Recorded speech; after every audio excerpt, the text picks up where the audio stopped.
मैं यहाँ पे एक बात अर्ज करूँ, इसके गवाह मुफ्ती आसिफ साहब हैं, किबला बाबाजी खादिम मुंशी रज़वी साहब। ये शाह तराबुल हक कादिर साहब के जनाजे की बात है। ये मैं अपने मौजूद से इस तरफ आके एक बात अर्ज करूँ जो भी मेरे जहन में आ गया। जनाजे के बाद हम जो है हाजी रफीक परदेसी इनका घर था, वहाँ पे एक बंगले में आए। उस्ताद मोहतरम किबला खादिम मुंशी रज़वी साहब भी मौजूद थे, मैं भी था और मुफ्ती आसिफ साहब भी थे। अच्छा, जुम्मे की नशिश का दिन था, तो मुफ्ती आसिफ साहब ने कहा कि भाई उस्ताद साहब से इजाजत ली, हम चलते हैं। तो मैंने उस्ताद साहब को कहा कि उस्ताद साहब इजाजत अता फरमाएं, नशिश में जाना। कहा किधर जा रहे हो? कहा मियां हुजूर की मसरूफी शेख तारिक अहमद। तो उस्ताद साहब ने ऐसे लेटे ऐसे ना, आपको पता पाँव से वो ऐसे ना, ये तो फिर भी ऊंचा है और आराम से वो लेटे हुए थे, तो वो ऐसे उठे। ये सच बात बता रहा हूँ, मुझे किसी हल्फ की जरूरत नहीं है, बिल्कुल जो बात मैंने अपने कानों से सुना, अपने आंखों से देखा, वो मैं कर रहा हूँ कि किबला खादिम मुंशी रज़वी साहब ऐसे लेटे हुए थे, तशरीफ फरमाते ऐसे उठे और उन्होंने ऐसे करके कहा भाई बुजुर्गों को कहो कि हमें दुआओं में याद रखकर बड़े मसाइल हैं।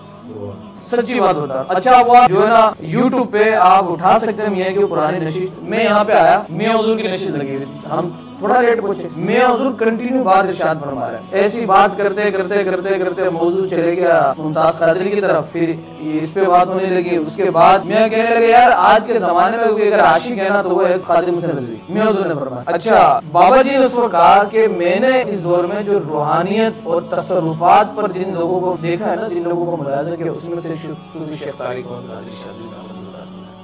तो मियां ने उस वक्त फरमाया कि भाई ये बंदा जो है ना मुखलिस इस काम में लगा, जो सही मानों में नामूस से रिसालत के हवाले से ये सारी चीजें। तो इन असातिज़ा के साथ अल्हम्दुलिल्लाह हमारा ताल्लुक रहा। जब मैं ये मुझे पता चला कि मदीना के स्टाफ में इस तरह के बुजुर्ग हैं। अच्छा, मैं आया उस वक्त 50 रुपए या 30 रुपए का टोकन, मुझे ये बात अच्छी तरह से याद है। मैं आया, अच्छा मेरे पास तो इसके भी पैसे नहीं थे, मैं बैठा रहा। टोकन टाइम जब खत्म हुआ ना तो फिर मियां हुजूर से मुलाकात। अच्छा, मियां हुजूर से मेरी मुलाकात हुई, मैंने हाथ बाद में चूमा, पाँव पहले चूमा, कदम बुर्सी पहली, और कदम बुर्सी करने के बाद बस मियां को देखता रहे कुछ लम्हे तक, तो बस मैं देख रहा था मियां को, ना कोई बात ना कुछ ये ना कुछ। मियां ने फरमाया खैरियत है बेटा? बस ये ठीक हो, मैंने कहा चलो आते रहना मेरे पास। मैंने कहा मैं कबूल करना। अच्छा, कोई ये नहीं मियां ने फरमाया कि मैं तुम्हें मुरीद करता हूँ, तुम्हें कबूल है, नहीं। मैंने कहा मियां मैंने कोई अल्फाज भेद नहीं दोहराया, ना मैंने कुछ इस तरह किया, लेकिन मैंने अपना दिल और अपना सब कुछ आपकी बारगाह में पेश कर दिया, सब कुछ आपकी बारगाह में पेश कर दिया। वो पहली मुलाकात थी और उसके बाद मतलब के सामने पहले उर्स हुआ करता था, मतलब के सामने पंडाल लगता था उर्स होता था। अच्छा, मेरे लिए में नहीं था। मैं दूसरी मुलाकात मेरी मियां से उर्स में, किसी ने मुझे बताया कि भाई वहाँ पे उर्स है,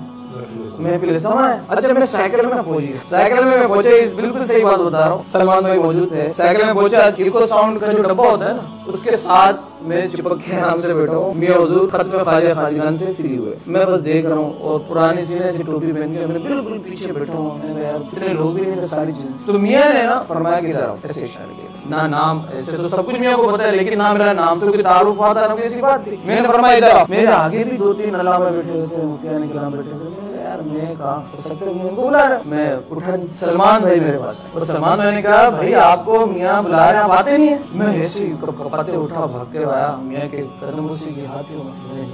कहा हम तुम्हें बुला रहे, तुम आते नहीं? मियां मेरे से आगे 2-3 लोग बैठे हो, मैं समझो उनको बुला रहा। मैंने कहा आगे, चलो टोपी उतारो। मैं जाली वाली मैंने टोपी भी नहीं उतारा। मियां ने ना ताज मेरे सर पे, मुरीद नहीं हुआ भैया, आप मियां से पूछ सकते, मुरीद नहीं हुआ, कुछ भी ऐसी बात नहीं। मियां ने ताज मुझे पहनाया। मैंने कहा मियां ये, तो मियां ने जुमला तक हम दे रहे हैं कि तुम लोगे नहीं।